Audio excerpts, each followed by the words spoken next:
بسم اللہ الرحمن الرحیم۔ السلام علیکم ورحمۃ اللہ وبرکاتہ۔ ناظرین محترم، پاکستان افغانستان کے حالات آپ سب کے سامنے ہیں۔ مذاکرات شروع ہوتے ہیں، ایک دن چلتے ہیں، پھر ڈیڈ لاک، پھر دوسرے دن، پھر تیسرے دن، پھر بالآخر ناکام، پھر دونوں طرف سے سخت بیانات آتے ہیں، اور اب ایک اور دور ان مذاکرات کا ٹرکی میں جاری ہے۔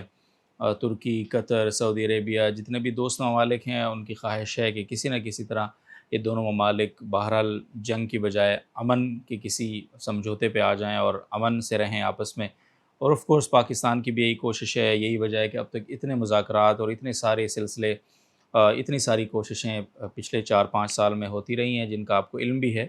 تو ابھی ہم آج کی اس نشست میں انشاءاللہ یہ ساری گفتگو کو کور کریں گے کہ آخر مذاکرات ناکام کیوں ہو رہے ہیں، ہندوستان کا اس پورے معاملے میں کتنا عمل دخل ہے، اور کیا جو اس وقت طالبان رجیم ہے افغانستان میں، وہ مذاکرات کو لے کر یا پاکستان کے ساتھ امن کو لے کر واقعتاً سنجیدہ ہے بھی یا نہیں ہے۔ اور اسی طرح سے پاکستان کے اندر ہمارا جو مذہبی طبقہ ہے، اس کی جانب سے بہرحال ایک یا تو خاموشی ہے، یا پھر اپنے ملک کے ساتھ وہ اونرشپ نظر نہیں آتی ہے جو کہ بہرحال ہونی چاہیے ان حالات میں۔ اس کی کیا وجہ ہو سکتی ہے، تو ان کا کیا کردار ہونا چاہیے، یہ سارے موضوعات ہیں۔ ہمارے ساتھ موجود ہیں، میں وقت دیا ہے حضرت استاد صاحب حضرت مفتی عبدالرحیم صاحب نے۔ السلام علیکم ورحمۃ اللہ وبرکاتہ۔ وعلیکم السلام ورحمۃ اللہ وبرکاتہ۔ بہت شکریہ حضرت۔ سب سے پہلا سوال تو یہی ہے کہ اس وقت تمام لوگ یہ جاننا چاہتے ہیں کہ آخر ایسی کون سی وجہ ہے، ایسا کون سی ایسی شک ہے جس کی وجہ سے جتنے بھی مذاکرات کے ادوار ہوئے ہیں، پہلے دوحہ میں ہوا، پھر ابھی ترکی میں پچھلے 4-5-6 دن سے یہ سلسلہ چل رہا ہے، بار بار ناکام ہوتے ہیں پھر شروع ہوتے ہیں، تو آخر وہ کون سا پوائنٹ ہے جس کی وجہ سے یہ دونوں کسی ایک نتیجے پہ نہیں پہنچ پا رہے ہیں؟ آپ کی اس حوالے سے کیا رائے اور رہنمائی؟ بسم اللہ الرحمن الرحیم۔ یہ جو مذاکرات قطر میں ہوئے، پھر ابھی ترکی میں ہوئے، تو کل ختم ہو گئے تھے مذاکرات، لیکن ترکی نے پھر بہت زیادہ اصرار کیا، اور ترکی نے کہا کہ ہمارے لیے بہت ہی بدنامی کی بات ہے کہ دونوں فریق یہاں سے ایسے چلے جائیں، ہماری بھی عزت رکھ لیں آپ لوگ۔ تو ان کے اس اصرار پر دوبارہ آج یہ بیٹھے ہیں، اور جب تک بنیادی چیزیں طے نہیں ہوں گی، جو اس کے اسباب ہیں مذاکرات کی ناکامی کے، تو ترکی ہو یا قطر ہو یا کوئی بھی ملک ہو، میرا نہیں خیال کہ اس کا فائدہ ہو۔ اور اس میں 2-3 چیزیں بہت اہم ہیں۔ ایک یہ کہ سب سے پہلے اس کی ضرورت ہے کہ فریق طے ہوں آپس میں، کہ اس جنگ کے فریق کون کون سے، پاکستان کی حکومت یا ادارے یا قطر یا افغانستان کی حکومت، ان سب کا تقریباً اس پہ اتفاق ہے کہ اس میں فریق TTP ہے، BLA ہے، ان کو روکنا چاہیے۔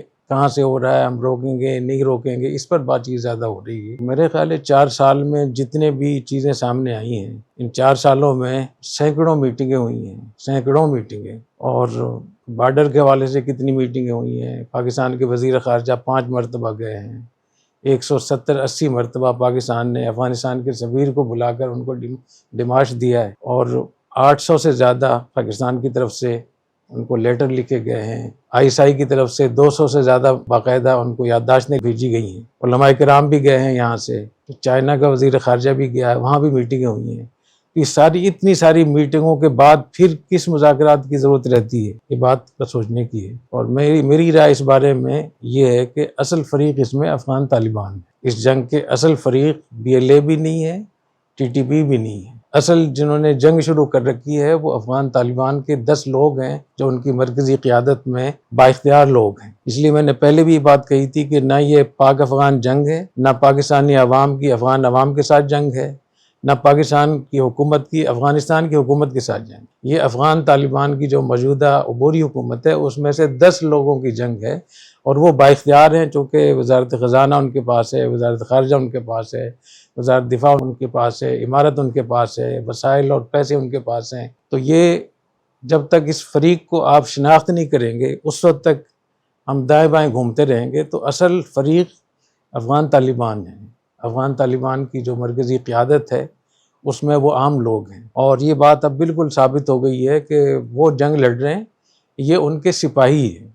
اگر پاکستان کی فوج کے سپاہی کہیں لڑتے ہیں جا کر، تو کیا کہیں گے کہ سپاہی لڑ رہے ہیں؟ فوج لڑ رہی ہے نا، حکومت لڑ رہی ہے۔ تو یہ جتنے بھی لوگ ہیں، چاہے وہ خوارج ہوں، چاہے وہ TTP کے لوگ ہوں، چاہے وہ BLA کے لوگ ہوں، چاہے وہ احرار کے لوگ ہوں، چاہے وہ انصار الاسلام کے لوگ ہوں، چاہے وہ اتحاد المجاہدین ہوں، جتنے بھی گروپ پاکستان میں لڑ رہے ہیں یہ ان کے سپاہی ہیں، اور یہ باقاعدہ وزارت دفاع سے ان کو پیسہ ملتا ہے، ان کو تنخواہیں ملتی ہیں، ان کو اسلحہ ملتا ہے، ان کا اندراج وہاں ہوتا ہے، ان کی فیملیز کو تنخواہیں ملتی ہیں وہاں سے۔ تو ابھی جو لوگ پکڑے گئے ہیں، جو گرفتار ہوئے یا جو لوگ ابھی مارے گئے ہیں، تو ان کی جیب سے جو کارڈ برآمد ہوئے صاف صاف اس میں لکھا ہوا ہے نا، ان کا علاج معالجہ وزارت دفاع کے ماتحت ہوتا ہے، وزارت دفاع کے افسران ان کو آگے بھیجتے ہیں، پھر افغان طالبان اتنے کثرت سے ساتھ ان کے ساتھ بھیجے جا رہے ہیں۔ اب ٹی ٹی پی کے لوگ کم ہیں اور افغان طالبان کے لوگ اس میں زیادہ ہیں۔ تو ایک تو میں یہ سمجھتا ہوں کہ جب تک آپ اپنے فریق کو طے نہیں کریں گے، شناخت آپ نہیں کریں گے، تو آپ دائیں بائیں گھومتے رہیں گے۔ تو اصل طالبان ہی کو اس کا ذمہ دار قرار دینا چاہیے، اور وہی لڑ رہے ہیں۔ اگر یہ دونوں ختم ہو گئے، ٹی ٹی پی ختم ہوگی، بی ایل اے ختم ہو گئے، تو میں آپ کو پہلے سے بتا رہا ہوں کہ اور بی ایل اے کھڑی ہو جائے گی، کوئی اور ٹی ٹی پی کھڑی ہو جائے گی۔ ٹی ٹی پی تو پہلے ٹی ٹی پی تھی، اتحاد المجاہدین کس نے، حافظ گل بہادر کو الگ کس نے کھڑا کیا؟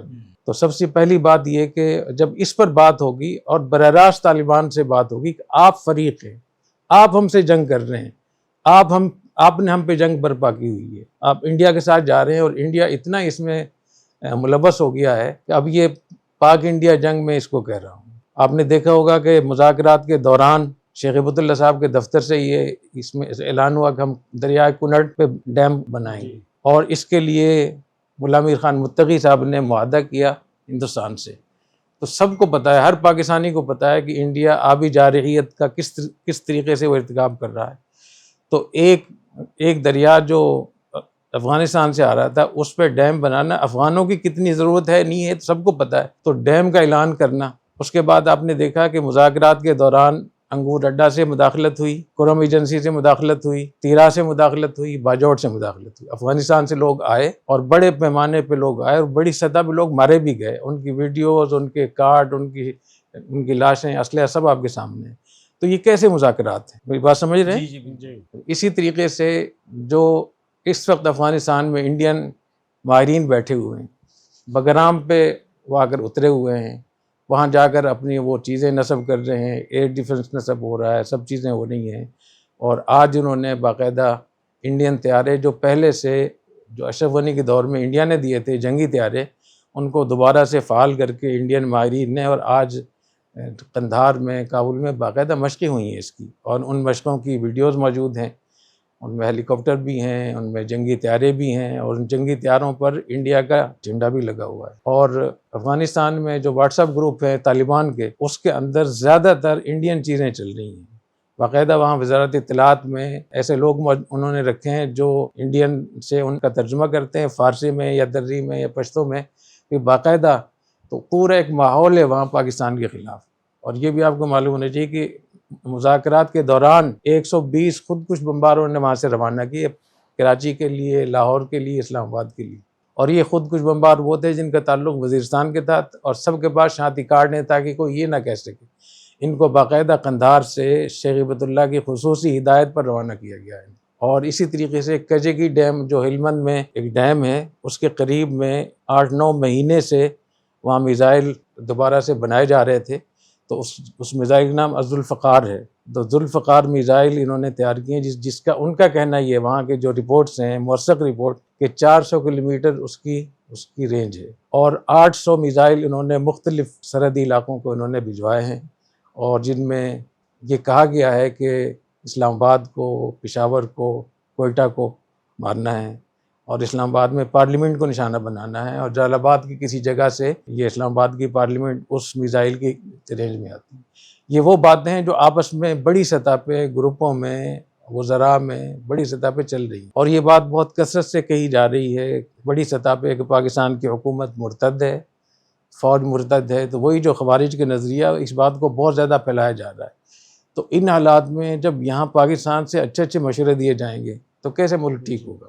تو سب سے پہلے اس کی ضرورت ہے کہ ہندوستان کی مداخلت بند کی جائے، اور ان کو بتایا جائے کہ آپ کے دشمن ہیں، اور یہ وہی لوگ ہیں جن کے بارے میں جو ہمیشہ جنہوں نے سوویت یونین کا ساتھ دیا، اور 16 لاکھ افغانوں کے قتل میں یہ لوگ شریک تھے، 22 لاکھ افغان زخمی ہوئے تھے، اور 18,000 گاؤں تباہ برباد ہوئے تھے.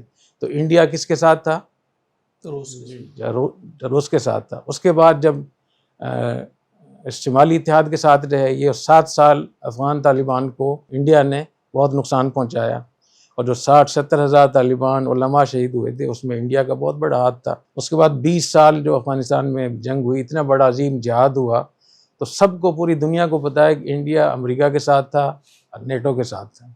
تو اتنی ساری تکلیفیں اٹھانے کے بعد پاکستان سے اتنی دوری، اور پاکستان کا اس میں مطالبہ کیا ہے کہ ان کو روکیں. تو اس لیے میں سمجھتا ہوں کہ 2 چیزوں کی ضرورت ہے. پھر دوبارہ دہراتا ہوں، ایک اپنی فریق کو طے کریں کہ آپ کا فریق کون ہے، جو جنگ کا ذمہ دار ہے، جو لڑ رہا ہے وہ کون ہے. اگر اس کو آپ بچاتے چلے جائیں گے، اس کو بچاتے چلے جائیں گے، تو 4 سال سے تو یہ ہو رہا ہے، تو اور 400 سال بھی اس میں لگ جائیں گے. تو ہمیں پاکستان کو جنگ کرنے کی ضرورت نہیں ہے. ہندوستان کی مداخلت کو روکنے کی کوشش کریں، اور افغان طالبان کو بتائیں آپ ہم سے لڑ رہے ہیں، اب ہم سے بات کریں. اور پاکستان کے پاس ایسے سینکڑوں ثبوت موجود ہیں کہ وہ اس بات کو مانیں گے بھی. تو اس کے بعد میرے خیال ہے کہ صحیح راستے پہ یہ مذاکرات چلیں گے، اور میں نہیں سمجھتا کہ اس کے لیے لڑنے کی ضرورت ہوگی. ایک بات اور میں بتا دوں کہ افغانستان کی جو عوام ہے وہ طالبان سے بہت سخت ناراض ہے انڈیا کی گود میں بیٹھنے کی وجہ سے. بہت زیادہ لوگ اس بات پہ ناراض ہیں، اور ان کو پتہ ہے کہ افغانستان کی 70% ضروریات اور ان کا کھانا پینا اور ان کی ساری چیزیں وہ پاکستان سے مربوط ہیں. ہندوستان کی تو کوئی شرط لگتی نہیں ہے. تو ہندوستان تو اپنا الو سیدھا کرنا چاہتا ہے افغانستان کے ذریعے سے. ان کو اس سے غرض نہیں ہے کہ طالبان کو نقصان پہنچتا نہیں پہنچتا. اگر وہ 40 سال سے مجاہدین کے، طالبان کے دشمن تھے، تو آج اپنے مفاد کے لیے وہ دوست بنے ہوئے ہیں، حقیقتاً وہ نہیں ہیں. تو میرے خیال ہے کہ اس سمت پہ جب یہ مذاکرات چلیں گے پھر اس کا فائدہ ہوگا. ورنہ یہ ترکی میں بھی کچھ بات چیت ہو جائے گی، کچھ ہو سکتا ہے کہ کوئی ایک تاریخ اور طے ہو جائے کہ دونوں فریقین اس پہ اتفاق کیا ہے کہ ہم ان مذاکرات کو جاری رکھیں گے، لیکن حاصل کچھ نہیں ہوگا اس کا. اچھا استاد صاحب نے تفصیل سے یہ ساری صورتحال بتائی. پہلے بھی اس پہ گفتگو جب استاد صاحب کی ہوتی ہے تو لوگ اس پہ ایک ہی کمنٹ کرتے ہیں کہ اس موضوع کو زیادہ نہیں چھیڑنا چاہیے، آپ خاموش ہو جائیں، بس کریں، اور دونوں ملکوں کے درمیان امن پیدا کرنے کی کوشش کریں. یہ امن پیدا کرنے کے لیے تو بتا رہا ہوں کہ جنگ کی ضرورت ہی نہیں ہے. اور 4 سال سے تو جنگ ہو رہی ہے نا. 4 سال بہت بڑی بات ہوتی ہے. 3,800 لوگ شہید ہو چکے ہیں، اتنے لوگ برباد ہو چکے ہیں، اتنے نوجوان گمراہ ہو چکے ہیں. اور مغربی دنیا کے وہ ممالک جو پاکستان کے ایٹمی پروگرام کے خلاف تھے، وہ اس کو نقصان پہنچانا چاہتے ہیں، چاہے وہ اسرائیل ہو، چاہے وہ اور دوسرے ہوں، چاہے وہ انڈیا ہو. ان کو اس جنگ کی وجہ سے اور زیادہ موقع مل گیا ہے. تو اس جنگ کو ختم کرنا چاہیے، اور اس جنگ کو جو بھی برپا کرنا چاہتا ہے وہ اسلام کا بھی دشمن ہے، پاکستان کا بھی دشمن ہے، افغانستان کا بھی دشمن ہے. باقی ہے کہ مجھے خاموش رہنا چاہیے. میں کیوں بول رہا ہوں؟ یہ وہ لوگ ہیں جو 2001 کے بعد پیدا ہوئے ہیں، زیادہ تر وہ لوگ. اگرچہ عمر ان کی 25 سال ہے لیکن انہوں نے کچھ دیکھا ہی نہیں ہے. دوسرے نمبر پہ ان کے پاس جو معلومات ہیں، کوئی تحقیق نہیں ہے، کوئی ریسرچ نہیں ہے، بلکہ یہی سوشل میڈیا سے جو معلومات ہیں، اور سوشل میڈیا کی جو معلومات ہیں وہ کتنے انسان کو صحیح راستے پہ لے کر جاتی ہیں. تیسری بات یہ کہ بہت سارے لوگ میری گفتگو کو سنتے ہی نہیں، اور سننے سے پہلے ہی کمنٹس کر دیتے ہیں. ابھی انہوں نے سننا شروع کیا ہے اور کمنٹ دیے کہ آپ چپ ہو جائیں، تو آپ پہلے سن تو لیں بات. اور چوتھی بات یہ کہ تھوڑا سا حوصلہ کر کے سنتے رہیں. بہت سارے لوگ ایسے تھے جو 1 سال پہلے جو کہتے تھے کہ آپ خاموش ہو جائیں، لیکن آج وہ بہت سارے لوگ کہنے کہ نہیں آپ بولیں، ہمیں بہت سارا فائدہ ہوا ہے. تو میرے خیال میں کافی لوگوں کو مزید بھی افاقہ ہوگا انشاءاللہ، کیونکہ یہ جو نسخہ دیا جا رہا ہے یہ ایک حقیقت ہے، کوئی اس میں 2 نمبری نہیں ہے. اور جب حقیقت ہوتی ہے تو حقیقت آپ کو بالآخر مجبور کر دے گی. اور باقی آپ اعتراض کرتے رہیں، بولتے رہیں. میں آپ کے سوالات سنتا بھی رہتا ہوں، پڑھتا بھی رہتا ہوں. اگر کوئی سوال صحیح ہوگا، قابل غور ہوگا، تو میں انشاءاللہ اس کے لیے پورا میں اہتمام کروں گا. اور اگر کسی کی کوئی بات مجھے سمجھ میں آ گئی تو میں اعلان بھی. ایک بات یہ بھی ہے کہ بہت سارے حضرات ایسے ہیں جنہوں نے سنی سنی باتوں پر اپنے مقتدیوں میں، مریدوں میں انہوں نے ایک بیانیہ بنایا ہے، لیکن اس کی کوئی بنیاد نہیں تھی، وہ سنی سنی باتیں تھیں. اب بہت سارے حضرات پریشان ہیں کہ استاد صاحب کیا کر رہے ہیں، سب کو پریشان کر رہے ہیں. تو اس کا حل یہ نہیں ہے کہ آپ مجھے خاموش کر دیں، اس کا حل ہے کہ آپ رجوع کر لیں. اس کا حل یہ ہے کہ آپ رجوع کر لیں. اگر آپ کو اطمینان ہو رہا ہے میری باتوں سے، آپ رجوع کر لیں. اطمینان نہیں ہو رہا تو مجھ سے رابطہ کر لیں، مجھ سے آ کر مل لیں، مجھ سے بالمشافہ بات کر لیں. کوئی یہاں پابندی تو نہیں ہے. تو جو کچھ میں بات کر رہا ہوں پوری ذمہ داری کے ساتھ بات کر رہا ہوں، پوری دیانتداری کے ساتھ بات کر رہا ہوں، اور اس عزم کے ساتھ کہ یہ میں جب تک ہمارے دین کو، ہماری مدارس کو، ہمارے ملک کی سلامتی کو خطرہ رہے گا، میں بولتا رہوں گا انشاءاللہ تعالی۔ ہاں اگر مجھ سے غلطی ہوگی تو میں اس کو مان لوں گا انشاءاللہ۔ جو بھی نوجوان طبقہ میرے خلاف گالیاں دیتا ہے، برا بھلا کہتا ہے، میں اس کو بالکل برا نہیں سمجھتا۔ میں یہ سمجھتا ہوں جیسے چھوٹے بچے ہیں، اور چھوٹے بچے کبھی اوپر چڑھ جاتے ہیں، کبھی کچھ کرتے ہیں، کبھی کوئی نقصان پہنچاتے ہیں، کبھی داڑھی پکڑ کے کھینچ رہے ہوتے ہیں۔ باپ دادا جو ہے نا وہ بچوں کو کچھ نہیں کہتا ہے۔ تو اب جتنے بھی لوگ ہمارے سننے والوں میں جو لوگ مجھے برا بھلا کہتے ہیں، مجھے ایسے ہی جیسے میرے بیٹے پوتے نواسے جیسے وہ ماں باپ کو داڑھی پکڑ کے کھینچ رہے ہوتے ہیں، اور ان کو تو بظاہر تو وہ بے ادبی ہے لیکن وہ ناسمجھ ہوتے ہیں۔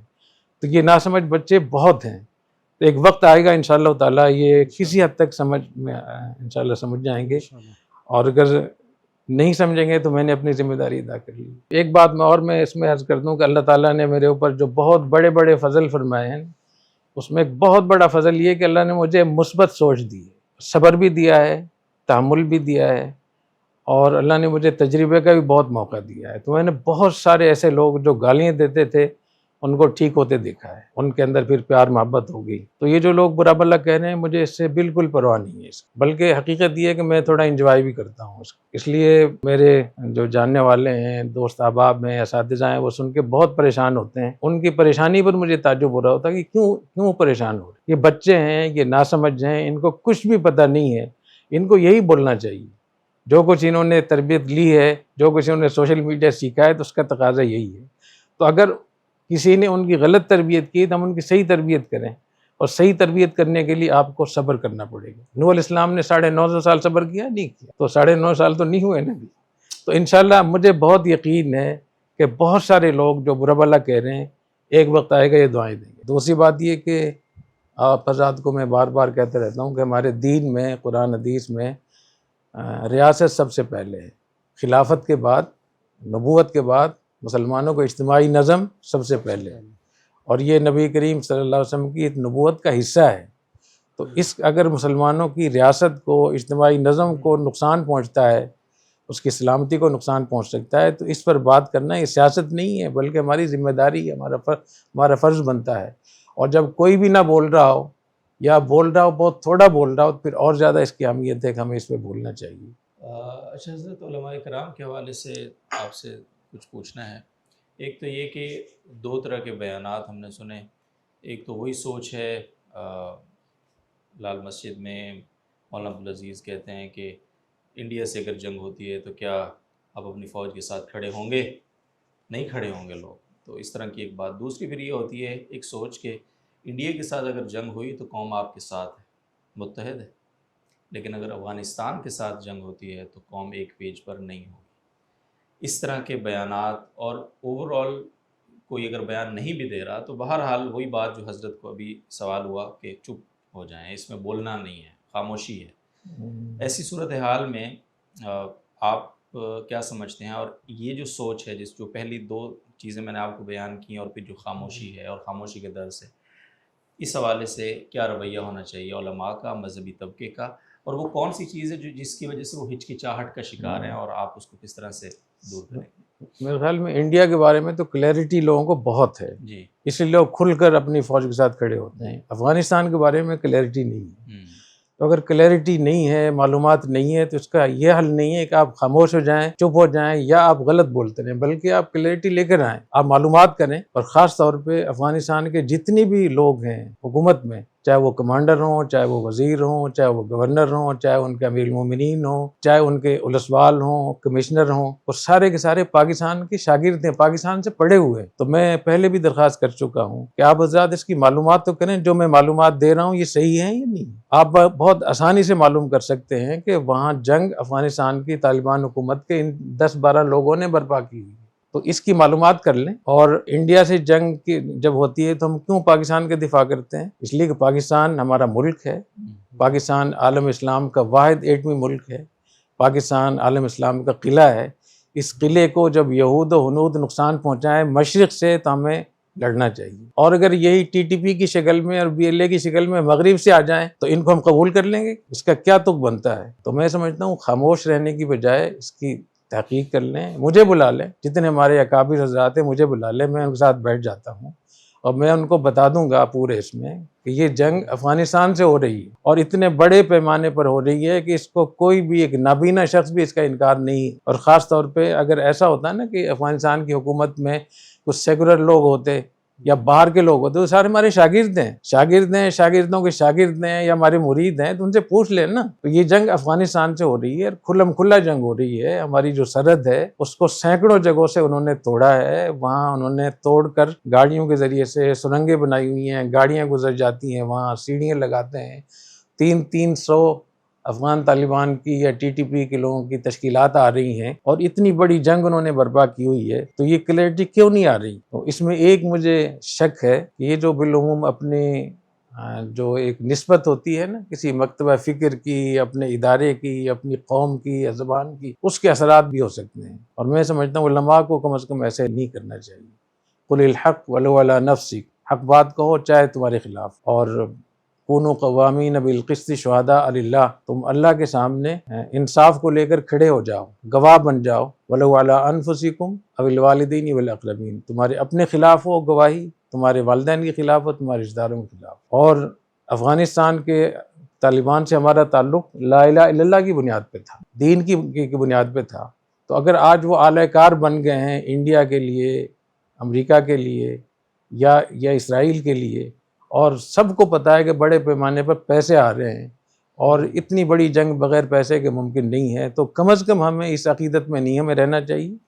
اور جیسے ہمارے بہت سارے مذہبی حضرات ہیں، علماء کرام ہیں، وہ مسلسل پاکستانی فوج کو تنبیہات نصیحتیں کر رہے ہیں. بہت اچھی بات ہے، نصیحت کریں، کوئی ایک نصیحت ان کو بھی تو کر دیں نا. اس پورے عرصے میں ایک بھی بیان ہمارے علماء کرام کی طرف سے، ہماری سیاسی مذہبی جماعتوں کی طرف سے ایک بیان بھی افغان طالبان کو نہیں کہا گیا ہے، نہیں آیا ہے کہ آپ لوگ اس کے لیے خدا کے لیے خیال کریں. تو اتنا یک طرفہ ٹریفک چلانا، ون وے چلانا، یہ بہت غلط بات ہے. یہ الدین النصیحۃ للہ ولرسولہ ولائمۃ المسلمین کے بھی خلاف. اچھا، ایک کمنٹس استاد صاحب، کمنٹس میں ایک بار بار بات یہ بھی آتی ہے کہ جہاں پہ بھی جنگ ہوگی، افغانستان میں ہو یا پاکستان میں، مرے گا پختون ہی. تو پختونوں کے خون سے ہولی کھیلی جا رہی ہے. تو یہ بات بھی اب رفتہ رفتہ اٹھائی جاتی ہے، عصبیت کے نعرے لگتے ہیں. اس حوالے سے کیا کہیں گے؟ دیکھیں، خیبر پختونخوا میں جتنے بھی لوگ مارے جا رہے ہیں یا شہید ہو رہے ہیں سارے پختون ہیں. جتنے بھی لوگ افغانستان سے آ رہے ہیں یا ٹی ٹی پی کے لوگ ہیں یا اتحاد المجاہدین کے لوگ ہیں یا انصار الاسلام کے لوگ ہیں، سارے پختون ہیں نہیں. جی، وہ کس کو مار رہے ہیں آ کر؟ روزانہ پختونی وہاں کے لوگ ہیں. ایک بات تو یہ کہ وہاں فوج میں ہزاروں لاکھوں پختون ہیں، جرنیلوں میں ہیں اور کمانڈروں میں ہیں اور کتنے اس میں ہیں. تو یہ پختون کی بات کہہ کر پھر اس کو عصبیت کی ہوا دینا یہ بالکل غلط ہے. اور حقیقت یہ ہے کہ خیبر پختونخوا برباد ہو رہا ہے. وہاں کے لوگ پختون ہی، چاہے وہ سوات کے ہوں چاہے وہ باجوڑ کے ہوں، وہی لوگ بے گھر ہو رہے ہیں، انہی کے بچے شہید ہو رہے ہیں. تو جو لوگ پختونوں کی بات کرتے ہیں تو ان کو پختونوں پر رحم تو آنا چاہیے. اور جو رد عمل ہے وہاں سے حملے ہو رہے ہیں، ٹی ٹی پی کے ذریعے سے حملے ہو رہے ہیں، تو حملوں کا جواب فوج دیتی ہے. اور فوج جو دیتی ہے تو فوج میں کتنے لوگ ہیں، روزانہ جو شہداء کی تصویریں آ رہی ہیں، ویڈیوز آ رہی ہیں، ان میں زیادہ تر پشتون. تو یہ بات غلط ہے کہ پشتونوں کو نشانہ. یہ ایک وہ ہے جس سے عصبیت کو ہوا دینے کے لیے ایک عنوان، جیسے بی ایل اے والے بلوچوں کو اٹھا رہے ہیں، ایسی یہ لوگ جو ٹی ٹی پی کے لوگ ہیں یا ان کے پیچھے جو ان کے ہینڈلر ہیں یا جو ان کے سہولت کار ہیں، وہ اس قوم پرستی کو اور قومیت کو، اس بدبودار نعرے کو اٹھا کر لوگوں میں فساد پھیلانا چاہ رہے ہیں. اچھا استاد صاحب، جب یہ جنگ کی بات چھڑتی ہے تو اس وقت علماء کرام کا ایک نیا بیانیہ جو اکثر لوگ کمنٹس میں بھی لکھ دیتے ہیں اور فیس بک کے اوپر سوشل میڈیا پہ بھی نظر آتا ہے، تو وہ کہتے ہیں کہ دو مسلمان آپس میں لڑ رہے ہیں تو ان کے درمیان صلح کی کوششیں کرنی چاہیے اور اس آگ پر پانی ڈالنا چاہیے، اس آگ کو بھڑکانے کی کوئی کوشش نہیں کرنی چاہیے. تو یعنی ان کا یہ کہنا ہے گویا کہ جب آپ کا ملک کسی دوسری ریاست سے لڑ رہا ہے تو آپ دونوں ریاستوں کے درمیان صلح کروا دیں. تو یہ خود بیانیہ کیسا ہے؟ کیا شریعت کا بھی یہی حکم ہے کہ آپ کا ملک اگر دوسرے ملک سے حالت جنگ میں ہو تو آپ ان کی صلح کروا دیں دوسرے ملک سے؟ اور پھر پریکٹیکلی عملی طور پہ یہ کتنا ممکن ہے اور کیا اس کی کوئی عملی بنیاد بھی ہے؟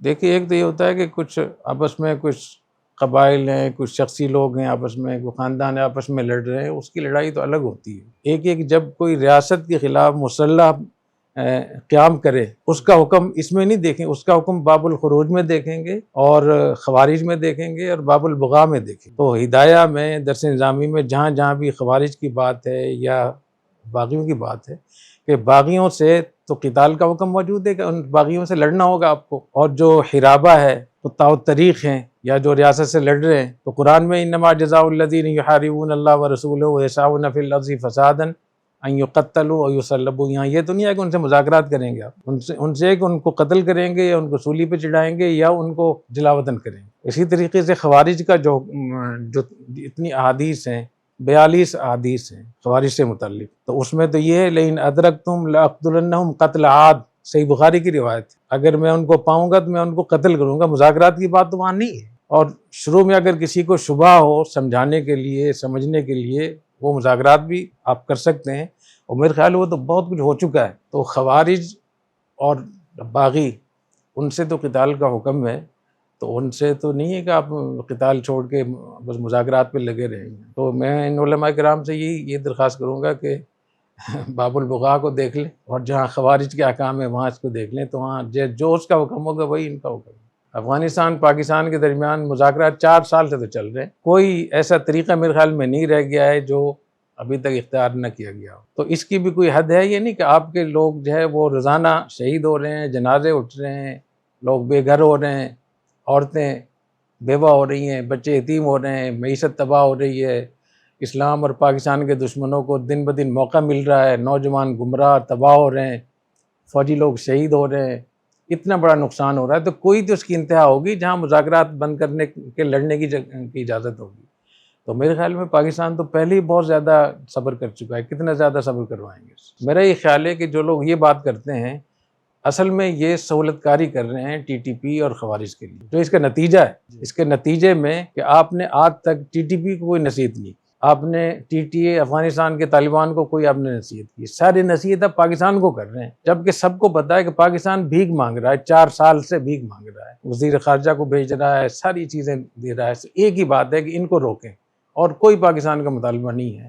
اس کے باوجود اگر ان کو کچھ نہیں کہہ رہے اور پاکستان ہی کو برا بھلا کہہ رہے ہیں، پاکستان کی فوج کو برا بھلا کہہ رہے ہیں، تو اس کا مطلب یہ ہوا کہ کہیں نہ کہیں سہولت کاری میں آپ بھی شامل ہیں۔ بہت بہت شکریہ ناظر محترم، اپنے جو بھی سوالات ہیں، کیونکہ ہم جب بھی نشست شروع کرتے ہیں تو حضرت کا یہی ہوتا ہے کہ جو لوگ پوچھ رہے ہیں وہ سوالات آپ بھیجیں، تو آپ اپنا جو بھی سوال ہے شائستگی کے ساتھ آپ لکھیں، انشاءاللہ اس کو ہم اگلی نشست میں ضرور شامل کریں گے۔